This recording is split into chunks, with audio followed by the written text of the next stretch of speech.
महामृत्युंजय मंत्र बेहद चमत्कारी है। तो आइए जानते हैं महामृत्युंजय मंत्र का अर्थ, जप का तरीका और फायदे। महामृत्युंजय मंत्र का उल्लेख ऋग्वेद से लेकर यजुर्वेद तक में मिलता है। वहीं शिव पुराण सहित अन्य ग्रंथों में भी इसका महत्व बताया गया है। संस्कृत में महामृत्युंजय उस व्यक्ति को कहते हैं जो मृत्यु को जीतने वाला हो। इसलिए भगवान शिव की स्तुति के लिए महामृत्युंजय मंत्र का जप किया जाता है। इसके जप से संसार के सभी कष्ट से मुक्ति मिलती है। ये मंत्र जीवन देने वाला है। इससे जीवनी शक्ति तो बढ़ती ही है, साथ ही सकारात्मकता बढ़ती है। महामृत्युंजय मंत्र के प्रभाव से हर तरह का डर और टेंशन खत्म हो जाती है। शिव पुराण में उल्लेख किए गए इस मंत्र के जप से आदि शंकराचार्य को भी जीवन की प्राप्ति हुई थी। मंत्र: ओम त्र्यंबकम यजामहे सुगंधिं पुष्टिवर्धनम उर्वारुकमिव बंधनान् मृत्योर्मुक्षीय मामृतात्। अर्थ: इस मंत्र का हिंदी अर्थ है कि हम भगवान शिव की पूजा करते हैं, जिनके 3 नेत्र हैं, जो सुगंधित हैं और हमारा पोषण करते हैं। जैसे फल शाखा के बंधन से मुक्त हो जाता है, वैसे ही हम भी मृत्यु और नश्वरता से मुक्त हो जाएं। कैसे करें महामृत्युंजय मंत्र का जाप? महामृत्युंजय मंत्र का जाप प्रतिदिन सूर्योदय से पूर्व रुद्राक्ष की माला से करना चाहिए। माना जाता है कि ये मंत्र नकारात्मकता को दूर करने में मदद करता है। महामृत्युंजय मंत्र के फायदे: इस मंत्र के पाठ से भगवान शिव हमेशा प्रसन्न रहते हैं और मनुष्य को कभी धन धान्य की कमी नहीं होती है। महामृत्युंजय मंत्र के जप से रोगों का नाश होता है और मनुष्य निरोगी बनता है। इस मंत्र के प्रभाव से मनुष्य का अकाल मृत्यु का भय खत्म हो जाता है। जिस भी व्यक्ति को धन संपत्ति पाने की इच्छा हो, उसे महामृत्युंजय मंत्र का पाठ करना चाहिए। तो आइए शुरू करते हैं महामृत्युंजय मंत्र के जाप।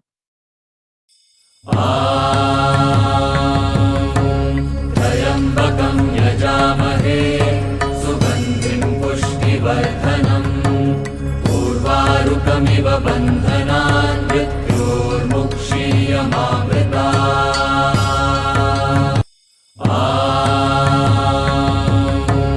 त्र्यंबकं यजामहे सुगंधिं पुष्टिवर्धनम् उर्वारुकमिव बन्धनान् मृत्योर्मुक्षीय मामृतात्।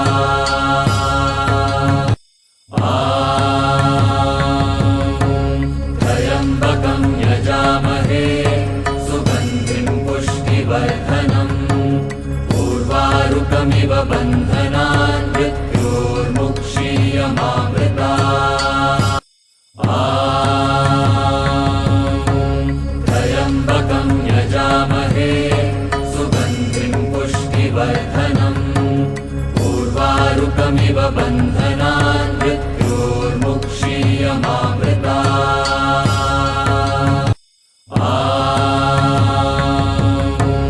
त्र्यंबकं यजामहे सुगंधिं पुष्टिवर्धनम् उर्वारुकमिव बन्धनान् मृत्योर्मुक्षीय मामृतात्।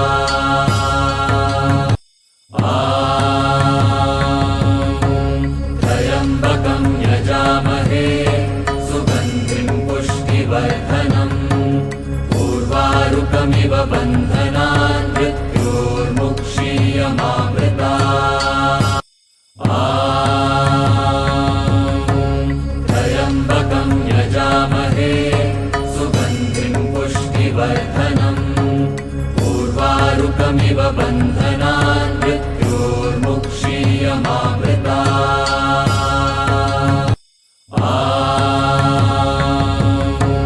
त्र्यंबकं यजामहे सुगंधिं पुष्टिवर्धनम्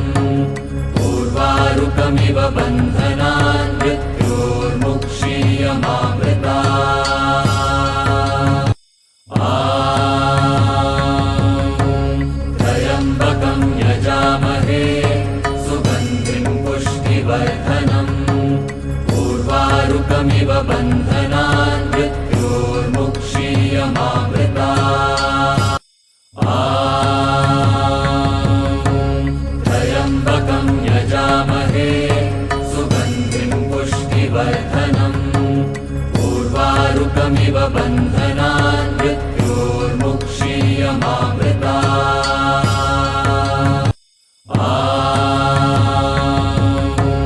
त्र्यम्बकं यजामहे सुगन्धिं पुष्टिवर्धनम् उर्वारुकमिव बन्धनान् मृत्योर्मुक्षीयमामृता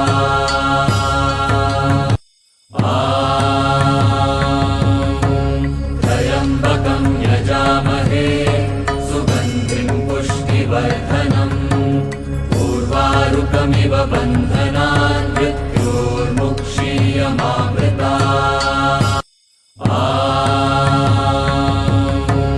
त्र्यम्बकं यजामहे सुगन्धिं पुष्टिवर्धनम् उर्वारुकमिव बन्धनान् मृत्योर्मुक्षीयमामृता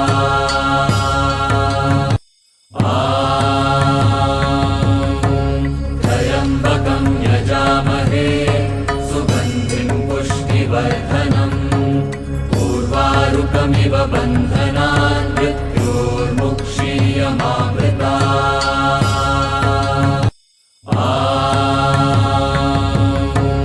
त्र्यम्बकं यजामहे सुगन्धिं पुष्टिवर्धनम् उर्वारुकमिव बन्धनान् मृत्योर्मुक्षीयमामृता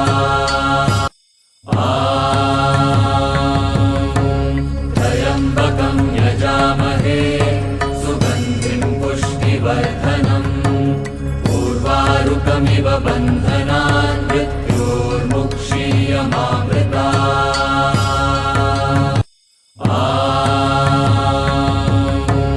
त्र्यम्बकं यजामहे सुगन्धिं पुष्टिवर्धनम् उर्वारुकमिव बन्धनान् मृत्योर्मुक्षीयमामृता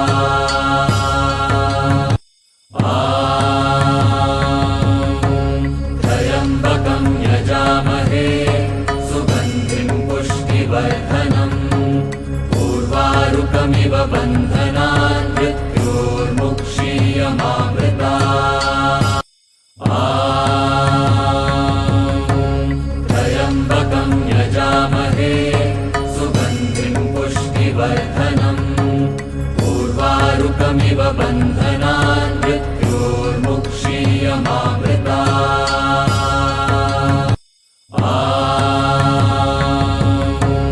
त्र्यम्बकं यजामहे सुगन्धिं पुष्टिवर्धनम् उर्वारुकमिव बन्धनान् मृत्योर्मुक्षीयमामृता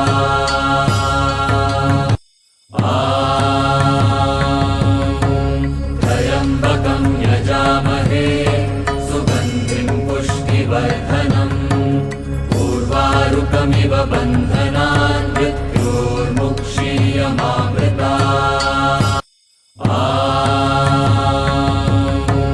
त्र्यम्बकं यजामहे सुगन्धिं पुष्टिवर्धनम् उर्वारुकमिव बन्धनान् मृत्योर्मुक्षीयमामृता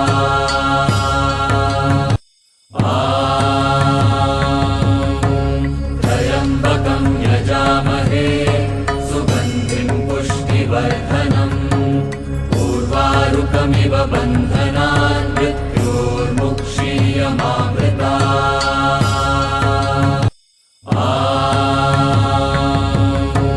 त्र्यम्बकं यजामहे सुगन्धिं पुष्टिवर्धनम्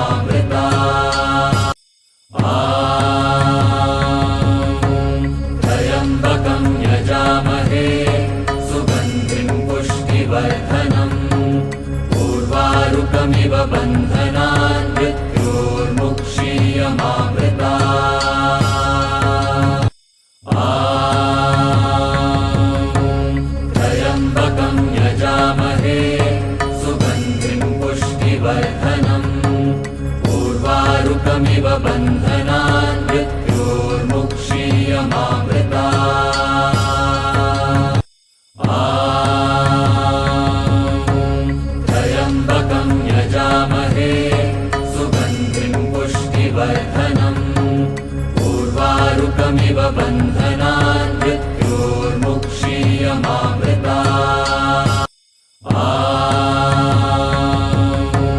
त्र्यम्बकं यजामहे सुगन्धिं पुष्टिवर्धनम् उर्वारुकमिव बन्धनान् मृत्योर्मुक्षीयमामृतात्।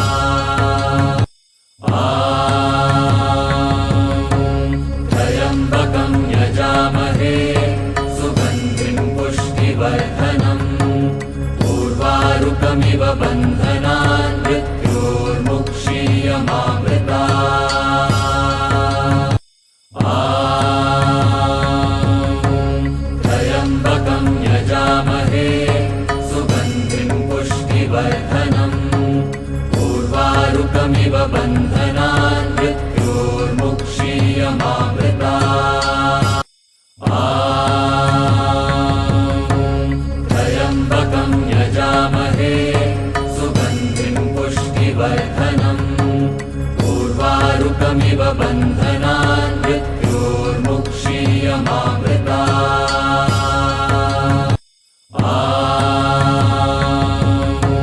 त्र्यम्बकं यजामहे सुगन्धिं पुष्टिवर्धनम् उर्वारुकमिव बन्धनान् मृत्योर्मुक्षीयमामृतात्। त्र्यम्बकं यजामहे सुगन्धिं पुष्टिवर्धनम् उर्वारुकमिव बन्धनान् मृत्योर्मुक्षीयमामृतात्। त्र्यम्बकं यजामहे सुगन्धिं पुष्टिवर्धनम् उर्वारुकमिव बन्धनान् मृत्योर्मुक्षीयमामृतात्।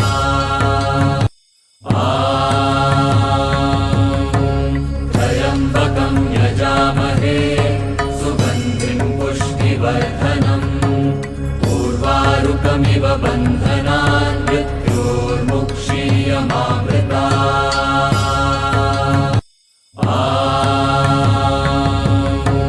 त्र्यम्बकं यजामहे सुगन्धिं पुष्टिवर्धनम् उर्वारुकमिव बन्धनान् मृत्योर्मुक्षीयमामृतात्।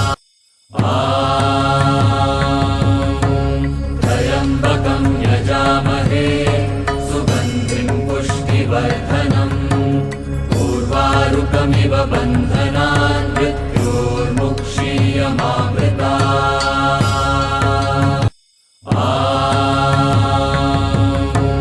त्र्यम्बकं यजामहे सुगन्धिं पुष्टिवर्धनम् उर्वारुकमिव बन्धनान् मृत्योर्मुक्षीयमामृतात्। त्र्यम्बकं यजामहे सुगन्धिं पुष्टिवर्धनम् उर्वारुकमिव बन्धनान् मृत्योर्मुक्षीयमामृतात्। त्र्यम्बकं यजामहे सुगन्धिं पुष्टिवर्धनम् उर्वारुकमिव बन्धनान् मृत्योर्मुक्षीयमामृतात्। त्र्यम्बकं यजामहे सुगन्धिं पुष्टिवर्धनम् उर्वारुकमिव बन्धनान् मृत्योर्मुक्षीयमामृतात्। त्र्यम्बकं यजामहे सुगन्धिं पुष्टिवर्धनम् उर्वारुकमिव बन्धनान् मृत्योर्मुक्षीयमामृतात्। त्र्यम्बकं यजामहे सुगन्धिं पुष्टिवर्धनम् उर्वारुकमिव बन्धनान् मृत्योर्मुक्षीयमामृतात्।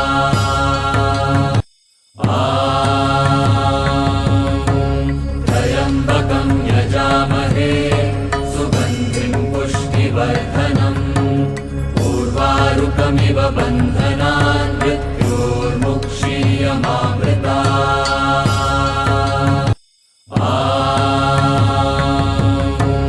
त्र्यम्बकं यजामहे सुगन्धिं पुष्टिवर्धनम् उर्वारुकमिव बन्धनान् मृत्योर्मुक्षीयमामृता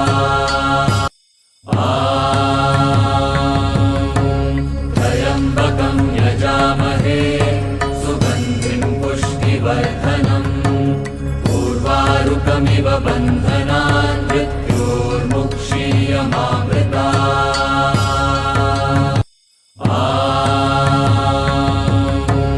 त्र्यम्बकं यजामहे सुगन्धिं पुष्टिवर्धनम् उर्वारुकमिव बन्धनान् मृत्योर्मुक्षीयमामृता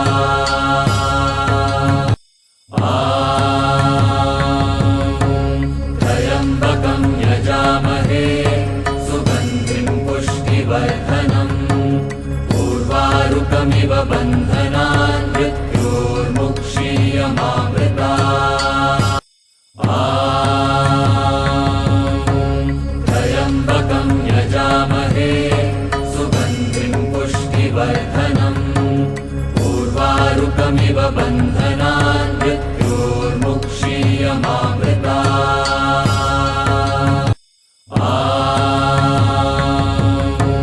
त्र्यम्बकं यजामहे सुगन्धिं पुष्टिवर्धनम् उर्वारुकमिव बन्धनान् मृत्योर्मुक्षीयमामृता